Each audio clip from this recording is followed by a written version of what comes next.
আমাদের ছাত্র জীবনে বা স্টুডেন্ট লাইফে একটা কমন সমস্যার সবাইকে সম্মুখীন হতে হয়, বিশেষ করে যারা মাধ্যমিক পরীক্ষা দিতে চলেছো তাদেরকে তো এই সমস্যার সম্মুখীন হতেই হয়েছে। ধরা গেল 100 জনের মধ্যে 95 জনার এই সমস্যার সম্মুখীন হতেই হয়েছে। ঠিক আছে, পড়ছি কিন্তু পড়া মুখস্থ থাকছে না বা পড়া মনে থাকছে না।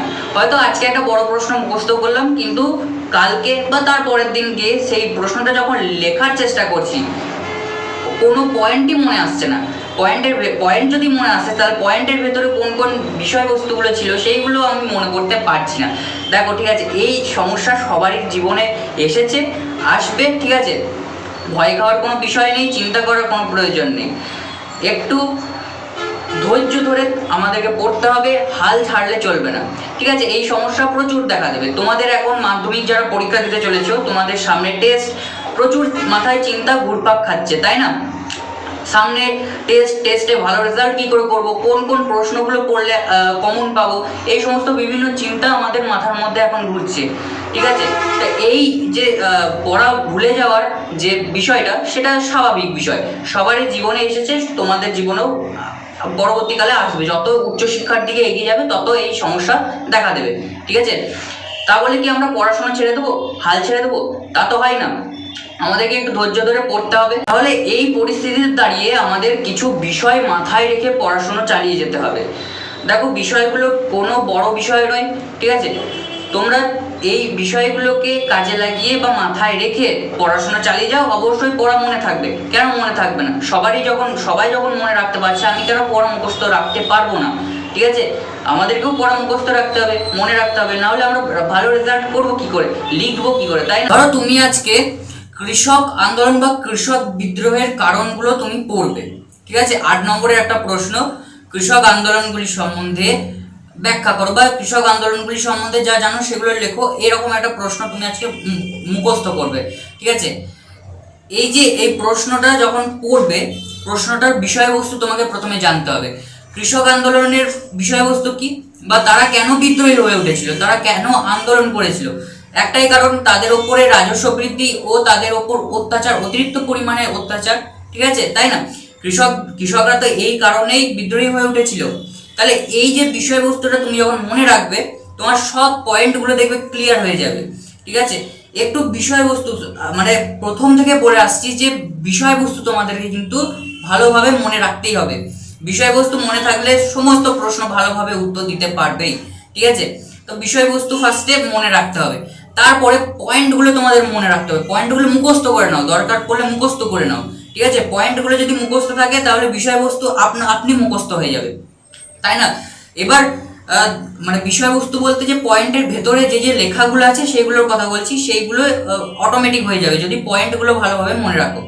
আমাদের কি 8 নম্বরের প্রশ্নে হয়তো 7 থেকে 8টা পয়েন্ট দিলে যথেষ্ট, কিংবা 9টা, কেউ 9টাও দেয়। ঠিক আছে, 9টা দিলেও যথেষ্ট, 7 থেকে 8টা পয়েন্ট দিলেও ঠিকঠাক। ঠিক আছে, তো এই 7 থেকে 8টা পয়েন্ট আমাদের একটু মনে রাখতে হবে, তাহলেই হয়ে যাবে। এবার দেখো, তোমাদের গৃহ শিক্ষকের কাছে, মানে যেখানে টিউশন পড়তে যাচ্ছ না কেন তোমরা, স্যারেরা যেখানে নোটস লেখাচ্ছে, স্যারেরা নোটসটাকে যখন বুঝিয়ে দিচ্ছে, তখন মনটাকে স্যারের বোঝানোর দিকে নিয়ে যাও। স্যার বোঝাচ্ছেন, তুমি হয়তো অন্য কিছু ভাবছো, সেই রকম করলে হবে না, কেননা তোমাকে সেই বিষয়টা তখনই বুঝে নিতে হবে। আর টিউশন থেকে বাড়ি আসার পর সেই যে নোটসটা স্যারেরা লিখিয়েছেন বা যে প্রশ্নের উত্তরটা স্যারেরা বুঝিয়ে লিখিয়ে দিয়েছেন, সেই প্রশ্নটা ঘরে এসে 3-4 বার পড়ো, একেবারে মুখস্থ হয়ে যাবে। আর পড়ার সঙ্গে সঙ্গে, পড়ার পর যখন দেখবে যে হ্যাঁ পয়েন্টগুলো আমার মুখস্থ হয়েছে, পয়েন্টগুলো আমি করতে পারবো, তখন খাতায় লেখো, না দেখে লেখো। প্রথম না দেখে লিখতে একটু অসুবিধা হবে, বারবার খাতা খুলতে হবে, বারবার মনে হবে যে এই পয়েন্টটা ভুলে আছে, একবার খাতা দেখে লিখে নিই, তারপর আবার না দেখে লিখবো, এরকম হবে, সবারই হয়। এইরকমভাবেই চালিয়ে যাও, পারলে দেখে দেখেই লেখো। ঠিক আছে, দেখে দেখে লিখো, কিন্তু একবার হোক দুবার হোক তুমি দেখে দেখে লিখছো, তারপরের বার তো না দেখে লিখতে পারবে, তাই না? একবার মুখস্থ হচ্ছে না, দুবার মুখস্থ হচ্ছে না, তিনবারের বার তো হবে, তিনবারও হলো না, চারবারের বার তো হবেই, ছবারের বার তো লিখতে পারবেই, না দেখে তো লিখতে পারবে। এই যে পড়ার সঙ্গে সঙ্গে লেখার প্র্যাকটিস করবে, তোমাদের হাতের স্পিডও বাড়বে, হাতের লেখার সুন্দরতা বাড়বে, ঠিক আছে, সমস্ত গুণ বাড়বে, সমস্ত কিছু বেড়ে যাবে, ঠিক আছে। ভয় খাওয়ার বিষয় নেই, এইরকমভাবেই পড়া মুখস্থ রাখতে হবে। আমিও এরকমভাবেই পড়া মুখস্থ রাখতাম, এখনও রাখি, এখনও আমাদের কলেজে পড়তে হয়, এখন কলেজের আরও বড় বড় প্রশ্ন আছে, 10 নম্বরে বড় বড় প্রশ্ন রয়েছে, সেগুলোকেও তো মনে রাখতে হয়, সেগুলোও তো পরীক্ষাতে লিখতে হয়, তাই না? তাহলে আমি কি করে মুখস্থ রাখছি? তা এই উপায়গুলোকে অবলম্বন করে তো মুখস্থ রাখছি বা মনে রাখছি, তাহলে তোমাদেরকেও এই উপায়গুলোকেই অবলম্বন করতে হবে, ঠিক আছে। পড়া ভুলে যাবে, পড়া মানে মনে হবে যে আর পড়বো না, আর কিছু পড়বো না, মানে হয়ে গেল, আর হাল ছেড়ে দেবো। হাল ছাড়লে হবে না, ধৈর্য ধরে রাখতে হবে, ঠিক আছে। এটাই তো পরীক্ষা, এটা তো জীবনের আসল পরীক্ষা, ধৈর্য ধরে রাখতেই হবে। সময়কে দাম দিতে শেখো, সময় তোমাকেও দাম দেবে, সময়কে কাজে লাগাও, ঠিক আছে। প্রচুর সময় রয়েছে, এখনো প্রচুর সময় রয়েছে, তবে সামনে দুর্গাপুজো, কালী পুজো, প্রচুর পুজো আছে, পুজো পার্বণ প্রচুর আছে, এইগুলোতে সেরকমভাবে মেতে গেলে হবে না। তাহলে এই কদিন যা পড়েছো সব কিছুই ভুলিয়ে যাবে, ঠিক আছে। আবার প্রথম থেকে শুরু করতে হলে দেখবে সামনেই পরীক্ষা, সামনেই টেস্ট, সময় নেই, ঠিক আছে। এরকমভাবে কিন্তু পড়তে হবে, আস্তে আস্তে পড়ো, বেশি আর একদিনে বেশি পড়ে নিলে হবে না। যেমন একদিনে সব আমরা খেতে পারি না, সমস্ত খাবার আমাদের হজম হয় না, সেরকম পড়াও কিন্তু আমাদের মাথা নিতে পারে না, একটু একটু করে পড়তে হবে। সমস্ত পড়াটা একদিনে পড়লে হবে না, ঠিক আছে। একটু সময় দাও, পড়াকে সময় দাও। আর যে পড়াই পড়ছো না কেন, সে অঙ্কই হোক, বাংলায় হোক, অঙ্ক তো প্র্যাকটিস করতে হবে, বাংলায় হোক, ইংরেজি হোক, জীবন বিজ্ঞান, ভৌত বিজ্ঞান, যাই পড়ছো না কেন, সমস্ত পড়াকে ভালোবেসে নিজের মনের মতো করে পড়ো, ঠিক আছে। নিজের মনের মতো পয়েন্ট তৈরি করো, নিজের মনের মতো করে পড়ো, তাহলে দেখবে হয়ে যাবে।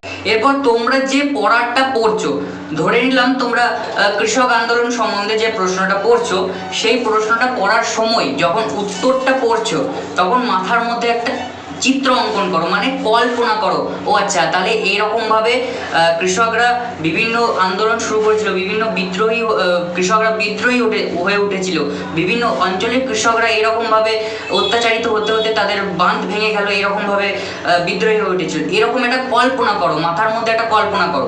এরকম কল্পনা করতে করতে তোমাদের ওই কল্পনার মধ্যে অর্ধেক পড়া মুখস্থ হয়ে যাবে।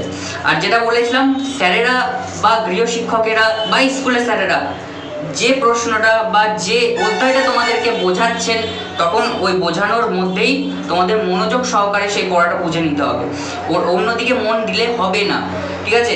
ওই বোঝানোর মধ্যে এবং স্যারেদের নোটস লেখানোর মাধ্যমে তোমাদের অর্ধেক নোটস ওইখানেই ক্লিয়ার হয়ে যাবে এবং মুখস্থ হয়ে যাবে, যদি ঠিকঠাক মন দিতে পারো তাহলে। আর ঘরে এসে একটু রিভাইজ করে নিও, তাহলেই যথেষ্ট, ভালোভাবে মুখস্থ হয়ে যাবে। এই রকমভাবেই কিন্তু তোমাদেরকে পড়া মুখস্থ রাখতে হবে। দেখো, সবাই কি পড়া মনে রাখতে পারছে না? সবাই তো করছে, তোমাদেরকেও করতে হবে, আমাদেরকেও করতে হচ্ছে, আমাদেরকেও তো কলেজের বড় বড় প্রশ্নগুলোকে মনে রাখতে হচ্ছে, প্র্যাকটিস করতে হচ্ছে, তাই না? তাহলে তোমরা কেন পারবে না? তোমাদেরকেও পড়তে হবে, মুখস্থ রাখতে হবে, মনে রাখতে হবে। মনে না রাখলে তো আমরা লিখতে পারবো না, তাই না? ঠিক আছে। আর দেখো, সব থেকে বড় ব্যাপার হচ্ছে প্র্যাকটিস। যে যত বেশি প্র্যাকটিস করতে পারবে, যে যত বেশি নোটসটাকে বা যে প্রশ্নটা করছো বা যে অধ্যায়টা করছো, যেটাতে সময় দিতে পারবে, সেটা কিন্তু মনে থাকবে। এবং যত প্র্যাকটিস করবে ততই কিন্তু তোমাদের ভালো। তোমাদেরকে প্র্যাকটিস চালিয়ে যেতে হবে। যেমন অঙ্কতে প্র্যাকটিস করছো, ভৌত বিজ্ঞানের ছোটো ছোটো অঙ্ক থাকে, সেইগুলোকে যেমন প্র্যাকটিস করছো, তেমন ইতিহাসেও, ইতিহাস, বাংলা, যেই বিষয় বলো না কেন, সেই বিষয়ে সমস্ত কিছু প্র্যাকটিস করতে হবে, ঠিক আছে। প্র্যাকটিসটাই সব থেকে বড় ব্যাপার। আর একটু ধৈর্য ধরে রাখো, হবেই। আজকে না হোক কালকে হবে, কালকে না হোক পরশু তো হবেই, একদিন তো হবেই, পড়া মুখস্থ হবেই, ঠিক আছে। এই রকমভাবে একটু এই বিষয়গুলোকে মাথায় রেখে তোমরা পড়ে যাও। আশা করছি টেস্টের আগে সমস্ত পড়া ভালোভাবে মনে থাকবে, টেস্টে ভালো রেজাল্ট হবেই। টেস্ট এবং ফাইনাল দুটোতেই ভালো রেজাল্ট হবে, ঠিক আছে। এই অনুযায়ী পড়ে যাও, আশা করছি সবাই ভালো রেজাল্ট করতে পারবে আর সবারই ভালোই হবে।